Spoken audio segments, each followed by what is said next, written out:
Welcome back to the creative career channel. मैं हूं अंकिता और आपके लिए लेके आई हूं मैं आज की क्लास में फ़ोटोशॉप का ट्यूटोरियल। तो आज से हमारा फ़ोटोशॉप स्टार्ट होगा। इलस्ट्रेटर में हमने पूरा कंप्लीट अपना ट्यूटोरियल बना के रखा है। आप अगर न्यू व्यूअर है तो आप देख सकते हैं वहां पे जाके। एंड आज जो है हम फ़ोटोशॉप का इंट्रो देंगे और कुछ टूल्स के बारे में बताएंगे। ठीक है, तो आज से हम स्टार्ट कर रहे हैं। तो सबसे पहले आपको फ़ोटोशॉप का नाम सुन के आपको लग रहा होगा कि एक फ़ोटोशॉप जो है एक फ़ोटो से रिलेटेड है। तो जी हाँ, बिल्कुल। आप फ़ोटोशॉप जो है फ़ोटो एडिटिंग के लिए जो है बेस्ट सॉफ्टवेयर है। फ़ोटो अगर आपको कोई भी फ़ोटो है, रफ फ़ोटो है या कुछ आपको फ़ोटो को जो है क्लियर करना है, आपको फ़ोटो को एडिट कर सकते हैं आप फ़ोटोशॉप में।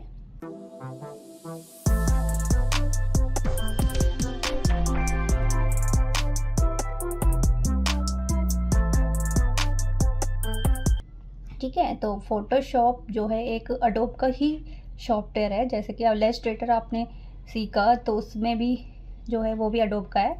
तो अडोबी के सॉफ्टवेयर्स है ये। ग्राफिक के सारे सॉफ्टवेयर जो है मोस्टली अडोब ने ही बनाए हैं। तो फ़ोटोशॉप भी एक है। तो ये काफ़ी अच्छा सॉफ्टवेयर है। और तो इसमें मतलब हम बहुत सारी चीज़ें सीखेंगे। ठीक है, तो आज फर्स्ट डे तो उसमें थोड़ा सा हम क्लियर करेंगे, इसका इंट्रो देंगे।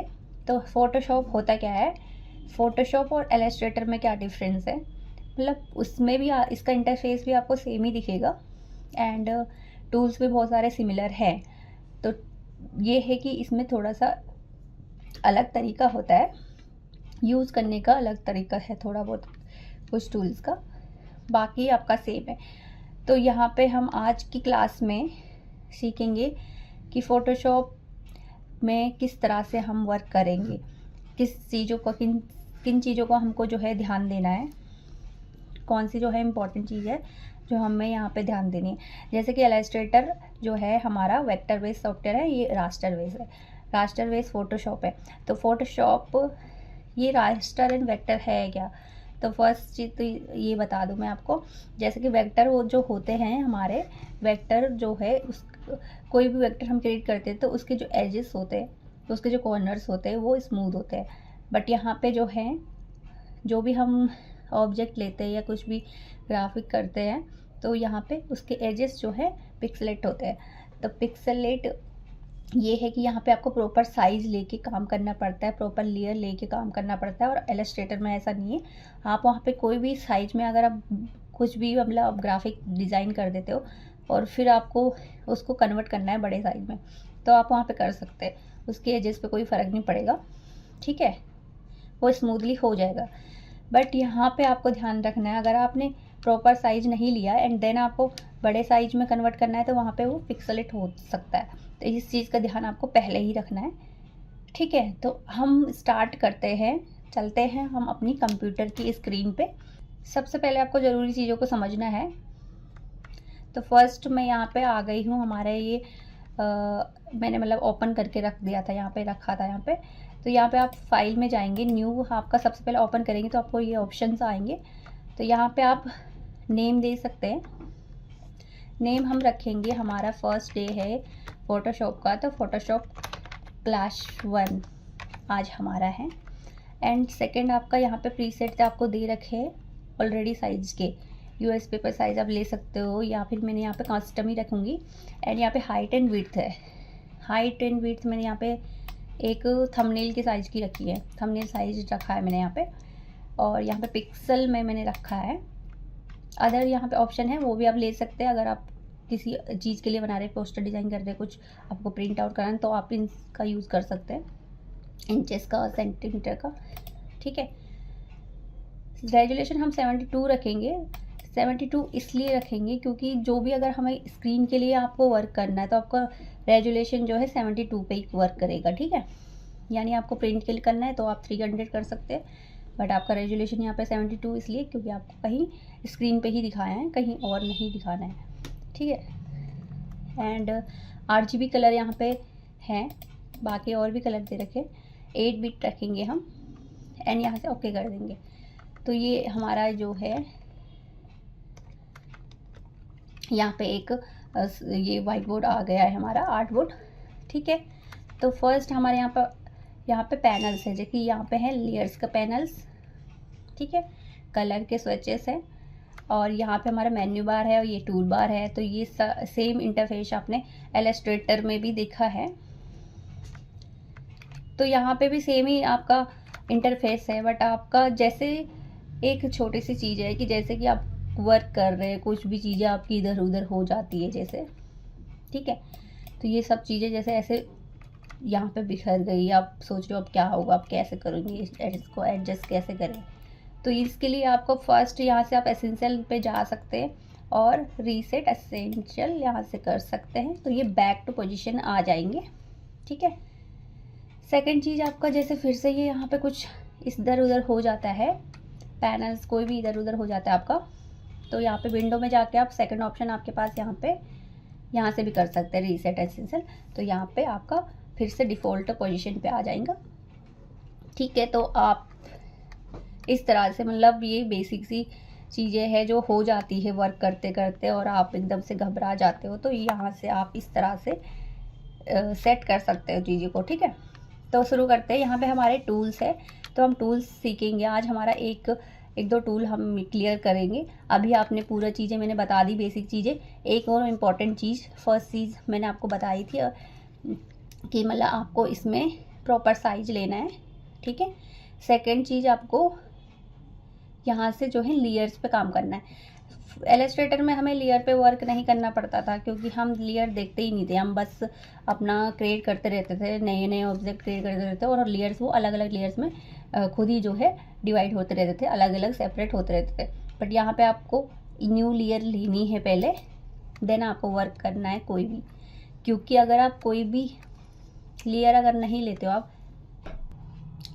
अगर आप कोई भी लेयर नहीं लेते हो और वर्क कुछ भी आपने क्रिएट कर दिया है, तो वहाँ से फिर आप उसको हटा नहीं सकते, डिवाइड नहीं कर सकते, अलग से सेपरेट रख नहीं सकते। तो आपको लेयर, अगर आपने मैंने एक लेयर ली यहाँ से, देन मैंने ये ऑब्जेक्ट क्रिएट करा एंड यहाँ से मैं मूव टूल से इसे मूव कर सकती हूँ। ठीक है, ये मूव हो रहा है इजीली। बट अगर मैंने ये लेयर नहीं ली होती, जैसे कि यहाँ से मैं हटा देखती हूँ, ये मैंने कोई लेयर नहीं ली है और मैंने यहाँ पे एक ऑब्जेक्ट क्रिएट कर देती हूँ एंड देन मैं इसको मूव करूँगी तो ये मूव नहीं हो पाएगा। ठीक है, देखो वो भी मूव ही नहीं हो रहा वो। ठीक है, तो इसीलिए आप इसका क्या कर सकते हो, कंट्रोल जी आप एक बार कर सकते हो। कंट्रोल जी आपको इस यहाँ पे ऑल्ट के साथ करेंगे, इसीलिए आपको लेयर्स लेना यहाँ पे बहुत ज़्यादा ज़रूरी है। आपको लेयर्स लेनी ही पड़ेगी, देन आपका वर्क जो है प्रॉपर अच्छे से होगा। अदरवाइज़ आपको इसका जो है मैं कुछ मतलब कुछ नहीं हो सकता इसका, आपको फिर खामियाजा भुगतना पड़ेगा इसका, अगर आपने एक ही लेयर में सब कुछ कर दिया और सेपरेट फिर आप बाद में कर नहीं सकते। ठीक है, तो इस चीज़ों का आप लोगों को ध्यान रखना है। तो हम लेते हैं यहाँ पे न्यू लेयर और यहाँ से हमने सेलेक्ट किया है रेक्टेंगुलर मार्की टूल। तो फर्स्ट टूल हमारा ये है, हम इस पर वर्क देखेंगे, इसके बारे में जानेंगे किस तरह से ये वर्क करता है। तो यहाँ पे मैंने एक सिलेक्शन लिया एक, और ये सिलेक्शन जो है हमारा एक एक्टिव एरिया है। ठीक है, इसके अंदर अगर हम कोई भी कलर फिल करते हैं, कलर फिल करने के लिए यहाँ पे हमारे कलर्स के पैन दे रखे ये टैब। तो यहाँ पे जो है बैकग्राउंड एंड फोरग्राउंड कलर, देखिए बैकग्राउंड में ब्लैक है एंड फोरग्राउंड में रेड है। तो मुझे बैकग्राउंड कलर चाहिए, तो आपका शॉर्ट कीज़ यूज़ कर सकते हैं आप, कंट्रोल बैक स्पेस से हम जो है बैकग्राउंड कलर फिल कर सकते हैं, एंड आप ऑल्ट बैक स्पेस से फोरग्राउंड कलर यूज़ कर सकते हैं। ठीक है, तो जैसे मैंने बैकग्राउंड कलर यहाँ पे दिया है, तो ये इसके अंदर जो मैंने सिलेक्टेड एरिया था सिर्फ उसके अंदर ही फिल हुआ है, बाहर नहीं हुआ है। तो ऐसा क्यों? तो क्योंकि ये हमारा एक्टिव एरिया था, मैंने इसका सिलेक्शन लिया था इसके अंदर ही, इसलिए ये कलर फिल हुआ है।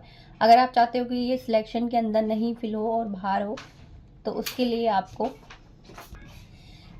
आपको जो है इन्वर्स का यूज़ कर सकते हैं। वो कैसे करेंगे, जैसे कि ये मेरा सिलेक्टेड एरिया है, राइट क्लिक करके मैं इसको सिलेक्ट इन्वर्स कर दूंगी। अगर सिलेक्ट इन्वर्स कर दूंगी तो ये बाहर तक पूरा इसका सिलेक्शन आ गया है।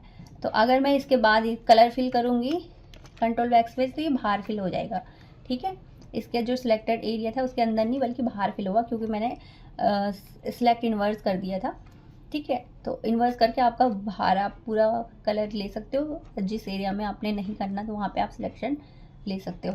तो इस तरह से ये वर्क करता है हमारा सिलेक्शन। मार्की रेक्टेंगल टूल से आप इस तरह से काम कर सकते हैं। ठीक है, तो देन हमारा सेकेंड चीज़ ये है कि यही इसी का एक और एग्जांपल मैं आपको बता दूं।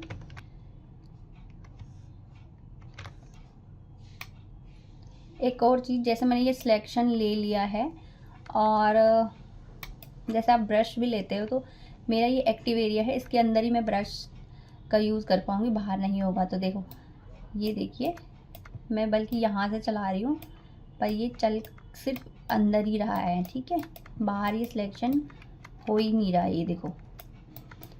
तो अगर मुझे बाहर करना है इसका सिलेक्शन तो उसके लिए क्या करूँगी मैं, आपको राइट क्लिक करके अगर सिलेक्ट इन्वर्स कर दूँगी तो बाहर आपका जो है ये ब्रश यूज़ होगा, अंदर नहीं होगा, देख सकते हैं। तो ये दो एग्जांपल आपको मैंने दे दिए यहाँ पे, किस तरह से फील कर सकते हैं आप। आपको सिलेक्टेड एरिया के अंदर करना है या फिर आपको लेफ्ट ऑफ द एरिया पे करना है।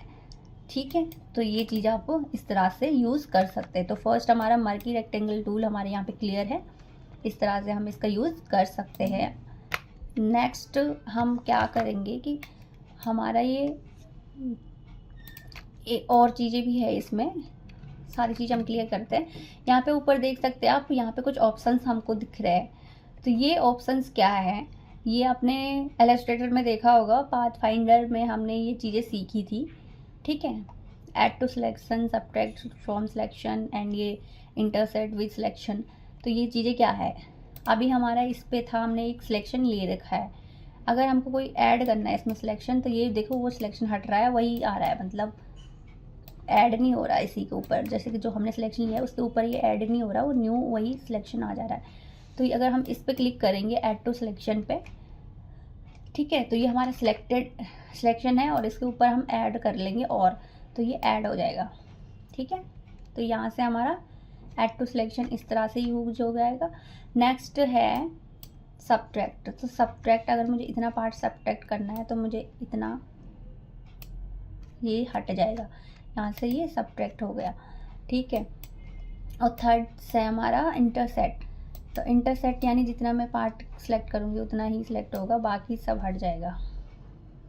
तो ये इस तरह से यूज़ होता है।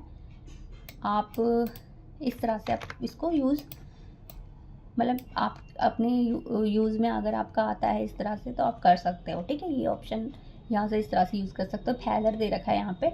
एंड एक और चीज़ है यहाँ पे नॉर्म, ये स्टाइल आप जो है हमारा भी नॉर्मल पे है। फिक्स रेशियो क्या है, फिक्स रेशियो यानी कि ये इतना फिक्स आ रहा है, इसकी हाइट एंड विड्थ दोनों सेम है तो इतना ये फिक्स्ड है, उतना ही सिलेक्शन आपको बना के देगा, उससे ज़्यादा नहीं। फिक्स साइज़ क्या, फिक्स साइज़ क्या होता है, फिक्स साइज़ यहाँ पे जितना इसने दे रखा है वो उतना ही होगा, इससे ज़्यादा कुछ भी नहीं हो सकता। ठीक है, तो हम यहाँ पे नॉर्मली रखेंगे। ठीक है, एंड नेक्स्ट टूल हम जाएंगे इस पे, elliptical marquee tool. Rectangular tool आपने पूरा तरीके से समझ लिया, इलिप्टिकल टूल भी आप देख सकते हैं, इसमें भी सेम ऑप्शन है। जैसे कि आप कोई भी ये बना रहे हो और यहाँ से आपको एक और ऐड करना है तो आप एक और ऐड कर सकते हो, सब्ट्रैक्ट करना है तो आपको सब्ट्रैक्ट कर सकते हो, इंटरसेक्ट करना है तो इंटरसेक्ट कर सकते हो। ठीक है, ये सारे ऑप्शन वही हैं जो आप यूज़ कर सकते हो। यहाँ पे एक और ऑप्शन है एंटी एलियास। तो ये क्या होता है, ये तो हमने सीख लिया, ये एंटी एलियास हम जानेंगे।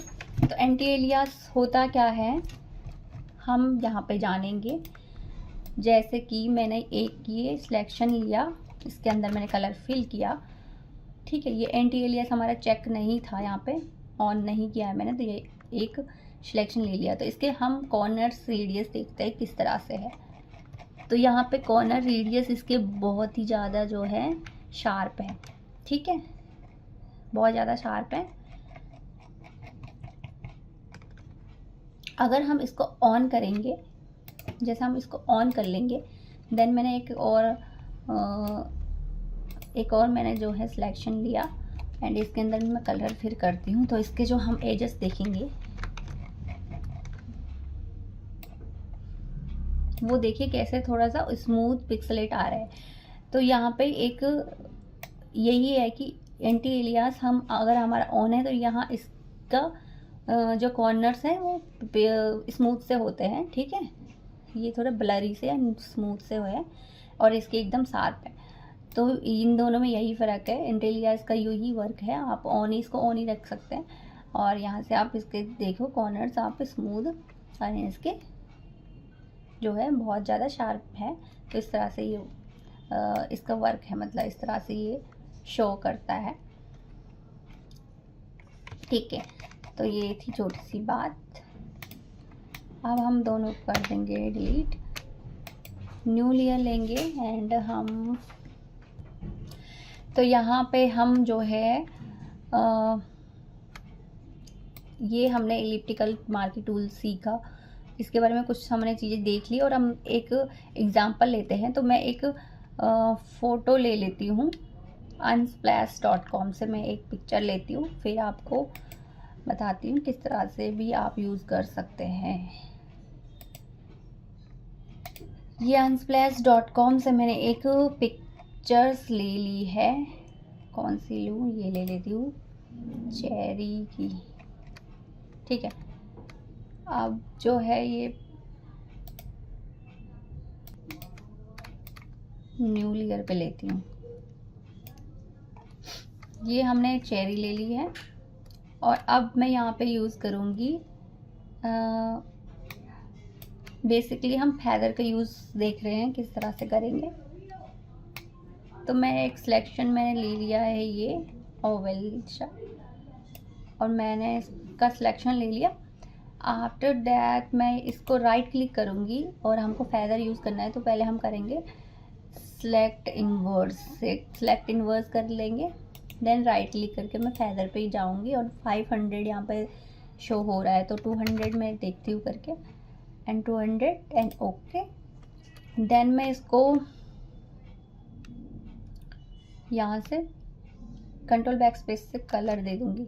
तो ये आप देख सकते हैं कैसे, मतलब एक ये पोस्टर सा आप इस पोस्टर में पोस्टर बनाने के लिए यूज़ कर सकते हो। कहीं पे आपको इस तरह सा इफ़ेक्ट देना है तो आप यूज़ कर सकते हो और फैदर आपको उस अकॉर्डिंग रखना होगा। जिस फैदर मतलब आप देख सकते हैं किस तरह से आपको देना है। फैदर आप 500 का दोगे तो देखते हैं कैसा होता है। देखो थोड़ा सा ये थोड़ा कम डार्कनेस है, ठीक है। तो इस तरह से आप जो है दे सकते हैं फैदर। देखो क्या इफ़ेक्ट यूज़ हुआ है ये। तो फैदर का यूज़ आप इस तरह से कर सकते हैं, ठीक है, राइट क्लिक करके। एंड यहाँ पे भी दे रखा है, यहाँ पे अगर आप रखोगे तो ये फिर अब नेक्स्ट दोबारा करोगे तो वहाँ पे भी आपका फैदर आ जाएगा। तो आप राइट क्लिक करके यहाँ से ही ले सकते हैं, ठीक है। तो ये इलिप्टिकल टूल भी हमने देख लिया कि हम इस तरह से इफेक्ट जनरेट कर सकते हैं, क्रिएट कर सकते हैं। किसी भी पोस्टर पे आप डिज़ाइन पे कुछ कलरफुल चीज़ों पे आप इस तरह का इफ़ेक्ट दे सकते हैं, ठीक है। सेकंड चीज़ यहाँ पे और क्या है, third single row marquee tool and single column marquee tool. तो ये कुछ भी नहीं है, जैसे कि ये मतलब यही है कि सिंगल रो देगा और सिंगल कॉलम देगा। इस तरह से ये सिंगल रो देगा एंड ये सिंगल कॉलम देगा। तो ये टूल हमारे क्लियर है यहाँ पे, ओके। तो मूव टूल तो हो गया हमारा, मूव करता है चीज़ों को। मूव टूल का काम है मूव करना। और ये हमने rectangular marquee tool and elliptical tool ये सब सीख लिए हैं। तो ये चीज़ हमारे दो टूल्स जो है क्लियर है, ठीक है। तो आज की वीडियो में इतना ही रखते हैं। नेक्स्ट वीडियो में हम यहाँ पे सीखेंगे lasso tool, polygon lasso tool, magnetic lasso tool. तो ये नेक्स्ट टूल हमारे होने वाले हैं नेक्स्ट क्लास में। आज के लिए आप जो है इसका इंट्रोडक्शन समझिए और ये लेयर्स मैंने बताया कि आपको लेयर्स लेके ही काम करना है। आप प्रैक्टिस करिएगा और देखिएगा किस तरह से आपका फ़ोटोशॉप का एक्सपीरियंस है। और आज के लिए इतना ही। अगर आपको वीडियो अच्छी लगी हो तो आप इसको लाइक कीजिएगा और शेयर कीजिएगा अपने दोस्तों के साथ और चैनल को सब्सक्राइब जरूर से कर लीजिएगा। और मिलते हैं नेक्स्ट वीडियो में। Thank you for keep watching keep creating with creative career channel.